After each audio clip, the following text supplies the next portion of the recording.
नमस्कार। हम लोगों ने पिछले अध्याय में वृष लग्न में सूर्य का लग्न से लेकर छठे भाव में जाने का क्या क्या फल है इस विषय में समझा। आज अध्याय संख्या 138 में हम लोग वृष लग्न में सूर्य का सप्तम से लेकर द्वादश भाव में जाने के फल के विषय को विस्तार पूर्वक समझेंगे।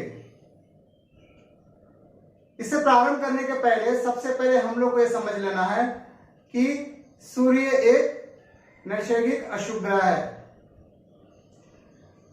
वृष लग्न में यह चतुर्थेश है, चतुर्थ भाव का स्वामी है तथा काल पुरुष की कुंडली में यह पंचम का स्वामी होता है। आइए अब समझते हैं कि वृष लग्न में सूर्य यदि सप्तम भाव में स्थित हो, सूर्य यदि सप्तम भाव में स्थित है तो यह केंद्र का भाव है, तो सूर्य के कार्य तत्व में हम लोग वृद्धि कहेंगे, सूर्य के कार्य तत्व अच्छे हो जाएंगे। तथा यह चतुर्थेश है, चतुर्थेश आकर सप्तम भाव में बैठा है तो चतुर्थेश के फल को भी हम लोग अच्छा कहेंगे। सूर्य सप्तम भाव में स्थित होने से हम लोग क्या क्या फल कह सकते हैं। सूर्य के सप्तम भाव में स्थित होने से हम लोग यह कह सकते हैं कि यहां से हम लोग पत्नी का विचार करते हैं तो हम लोग कह सकते हैं कि जातक के पत्नी का जो स्वभाव होगा उसमें चिड़चिड़ापन हो सकता है। यह भी कह सकते हैं कि जातक की पत्नी डोमिनेट करने वाली हो सकती है स्वभाव से। सूर्य सप्तम भाव में स्थित होने से दाम्पत्य सुख में परेशानी की संभावनाएं हो सकती है, क्योंकि सूर्य एक अशुभ ग्रह है और ये सेपरेटिव प्लैनेट है तो पति पत्नी के बीच में विवाद उत्पन्न कर सकता है। यदि सूर्य के अलावे सप्तम भाव में यदि राहु या शनि जैसे सेपरेटिव इफेक्ट प्लैनेट का भी प्रभाव अगर हो जाए तो यह संभावना होता है कि दोनों के बीच में विच्छेद हो जाए, पति पत्नी के बीच में विच्छेद हो जाए, यह एक संभावना बन सकता है। और यदि मान लेते कहीं से किसी शुभ ग्रह की दृष्टि पड़ जाए, गुरु या शुक्र की, तो विच्छेद नहीं हो सकता है परंतु उनके जीवन में हमेशा परेशानी बनी रहेगी जब जब सूर्य की दशा आएगी।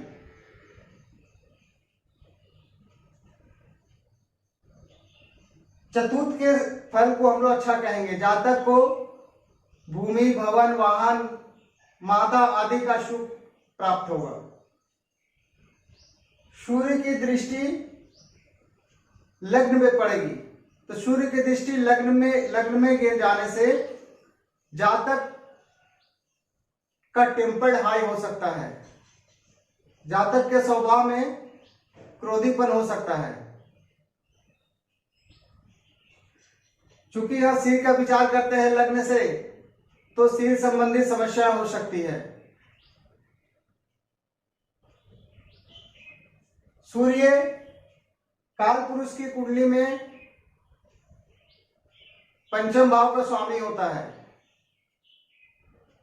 तो हम लोग कह सकते हैं कि जातक के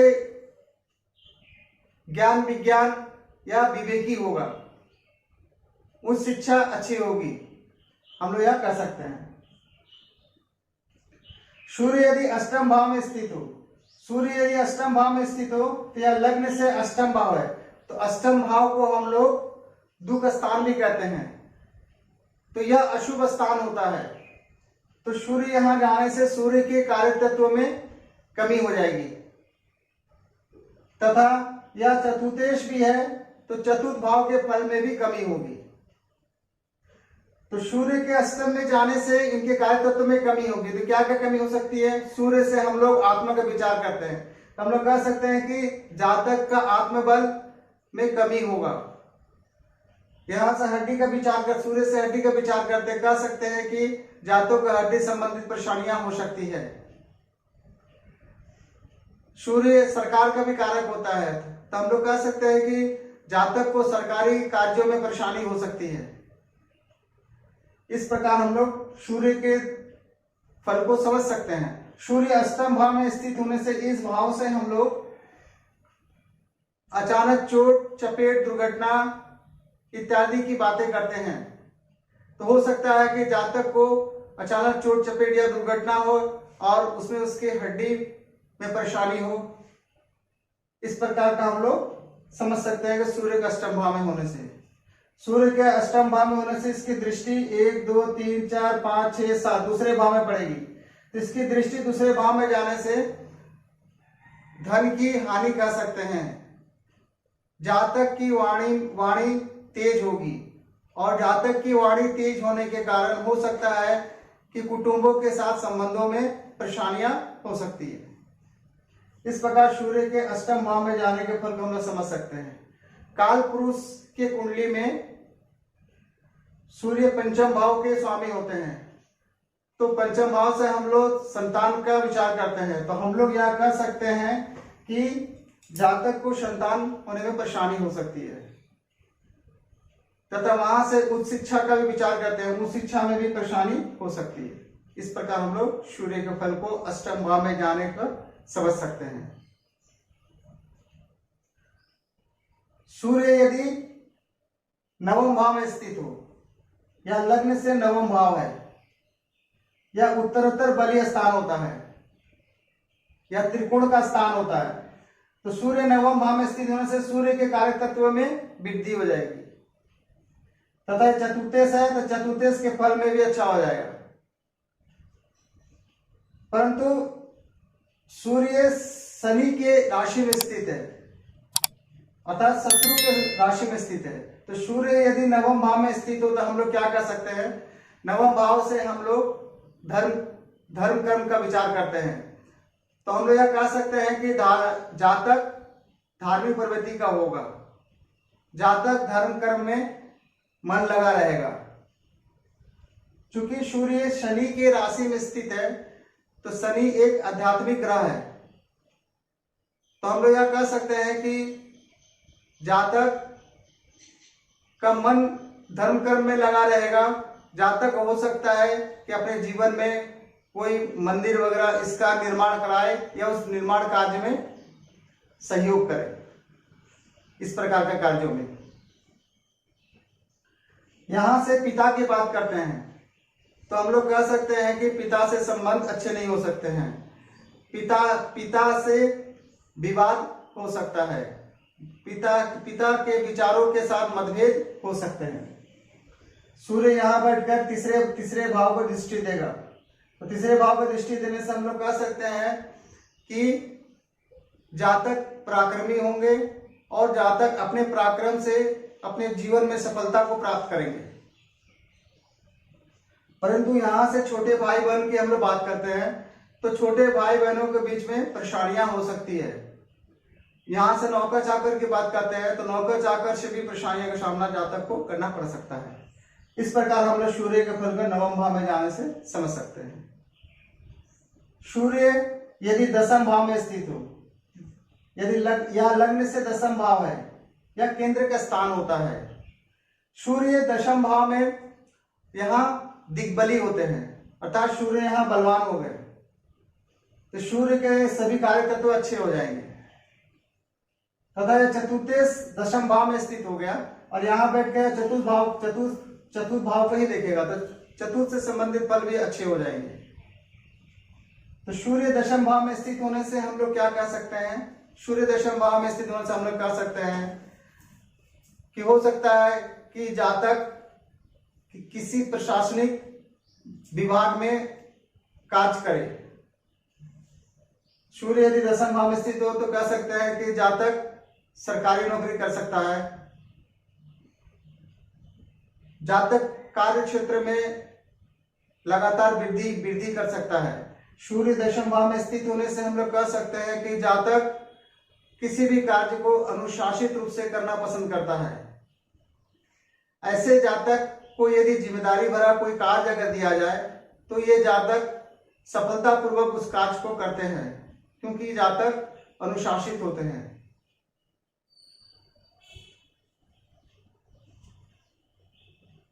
सूर्य की सप्तम दृष्टि चतुर्थ भाव में पड़ने से हम लोग कह सकते हैं कि चतुर्थ के फल में वृद्धि होगी, अर्थात जातक को भूमि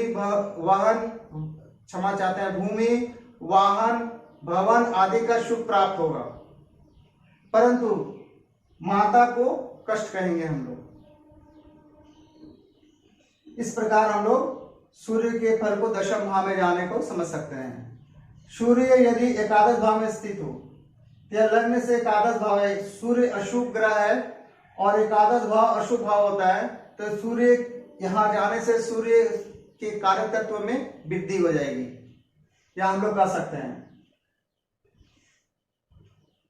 सूर्य चतुर्देश भी है, चतुर्देश होकर एकादश भाव में बैठेंगे तो चतुर्थ के फल को भी हम लोग अच्छा ही कहेंगे। सूर्य एकादश भाव में बैठने से लाभ में वृद्धि होगी, आमदनी में वृद्धि होगी, परंतु यहां से हम लोग बड़े भाई बहन का विचार करते हैं तो बड़े भाई बहनों से संबंध में परेशानियां हो सकती है। इस प्रकार हम समझ सकते हैं। यहां से बॉस की बात होती है, अर्थात यदि कोई जातक किसी ऑफिस में कार्यरत है तो उसके बॉस के साथ परेशानियां हो सकती है। सूर्य यहां स्थित होकर पंचम भाव को दृष्टि देगा, तो सूर्य यहां बैठकर पंचम भाव को दृष्टि देगा, तो हम लोग यहां कह सकते हैं कि जातक के हायर एजुकेशन में परेशानी आ सकती है, जातक को संतान में परेशानी हो सकती है।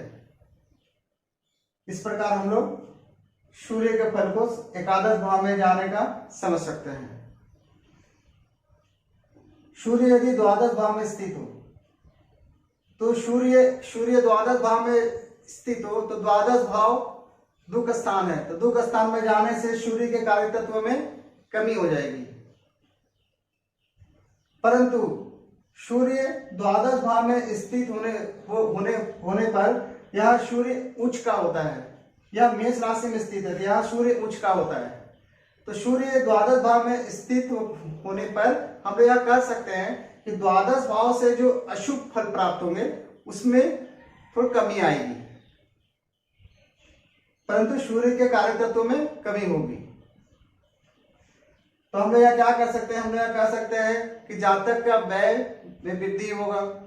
सूर्य यदि 12वें भाव में स्थित हो तो यहां से हम लोग विदेश की बात करते हैं, तो हम यह कह सकते हैं कि जातक को विदेश से लाभ होगा। सूर्य की सप्तम दृष्टि छठे भाव में पड़ेगी, सूर्य के सप्तम दृष्टि छठे भाव में पड़ने से हम लोग यह कह सकते हैं कि जातक का रोग होगा, परंतु वह संघर्ष करके रोग से मुक्ति पा लेगा। जातक के शत्रु होंगे और वो शत्रु पर विजय पाने में सक्षम हो जाएंगे। जातक ऋण हंता होंगे, ऋण लेंगे, ऋण को चुकता करने में समर्थ होंगे। सूर्य द्वादश भाव में बैठने से जातक में थोड़ा आलसीपन आ जाता है। इस प्रकार हम लोगों ने देखा कि सूर्य का सप्तम भाव से लेकर द्वादश भाव में जाने से क्या क्या फल होंगे, और उम्मीद करता हूं कि आप लोगों को यह बहुत अच्छे तरीके से समझ में आया होगा। आज बस इतना ही रखते हैं। उम्मीद करता हूं कि आप लोगों को यह छोटा सा ज्योतिष का ज्ञान पसंद आया होगा। यदि पसंद आया हो तो कृपया चैनल को सब्सक्राइब, शेयर तथा लाइक जरूर करें। इस वीडियो को अंत तक देखने के लिए आप सभी का बहुत बहुत धन्यवाद। नमस्कार।